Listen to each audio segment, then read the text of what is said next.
And that's how modern football was born. The game was played on a grass field. Teams were made up of 11 players. A referee was introduced to prevent fights. And that same year, the first official football association was established in England. Now, football was finally taking its true form.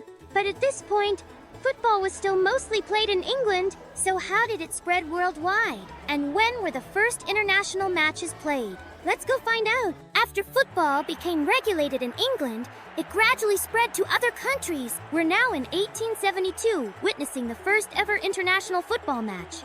But imagine this. The balls were really heavy and easily got stuck in the mud. The uniforms were so long that running was difficult. And goalkeepers didn't even have gloves yet. But despite all this, this match was the first step toward global football. But here's a question. How did football spread beyond Europe? English merchants, traveling with their ships, brought football with them. Whenever they arrived at new ports, they played football for fun, and the locals slowly became interested in the game. At first, Brazilian kids didn't even know what this game was. But when they saw the ball, they started kicking it and realized they were really good at it. This was the first time Brazil, a country that would later win 5 World Cups, was introduced to football. Gradually, football clubs were founded in Argentina and Brazil, and these nations became football powerhouses.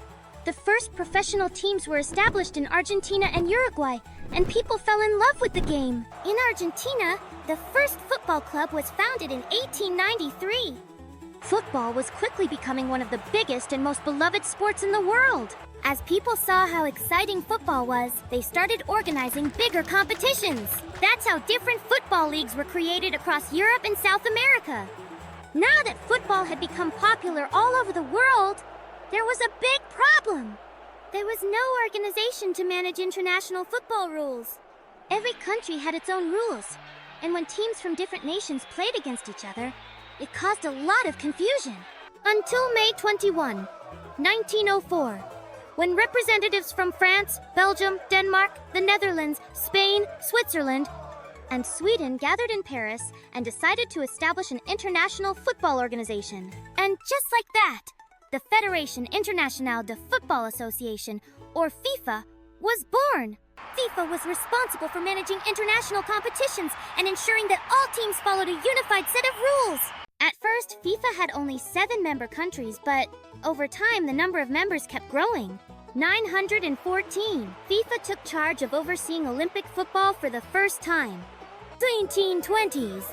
Football became even more popular, and more teams joined FIFA. And then, FIFA came up with a big idea, a journey through football's past. Stay tuned for the next episode.